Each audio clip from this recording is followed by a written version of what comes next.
खुलुमबाय लोगोफोर, आं दिनै दोंसे खन्थाइ लानानै फैदों। खन्थाइनि मुं जुलिनि रादाय। खन्थाइखौ लिरदों कृष्णा गयारी आरो खन्थाइखौ आवरायदों जावलिया सिमां। फैदो बिदिब्ला बिथांनि खन्थाइखौ खोनासंलांदिनि। जुलिनि रादाय। गोसोखांदों आं बै समखौ, गारबोनाय बुब्लिफोरखौ। फारि फारि जाखांफैदों आंनि गोसो मेगननि नोजोराव।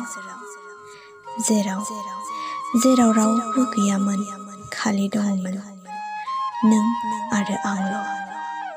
निजोम सिरियै रावबोदि मिथियामोन, खालि मिथिंगायाल' खोनादोंसै जों सानैजों लानाय बै रादायखौ। नाथाय बहा थांखो जों सानैजों लानाय समायखिराया। थेर बेथेर खालामलांबाय नों आंनि सुजुनाय सिमांफोरखौ। बायफ्लेहोलांबाय नों आंनि गोसो गोरबोखौ। बुरखायना दोननो हालिया आंनि गोसोखौ।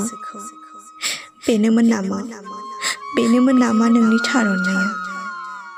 बेनोमोन नामा नोंनि आंखौ मोननो हास्थायनाया?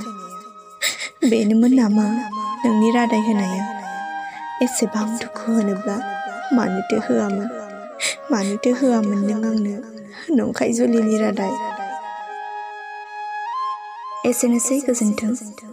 खन्थाइखौ मोजां मोनदोंब्ला लाइक, शेयार आरो कमेन्ट खालामदो। लोगोसे जोंनि जावलिया सिमां इउटिउब चेनेलखौ साबस्क्राइब खालामनो दाबाव। आरो फेसबुकआव नायदोंब्ला जावलिया सिमां फेसबुक पेजखौ लाइक खालामनो दाबाव। गोजोन्थों।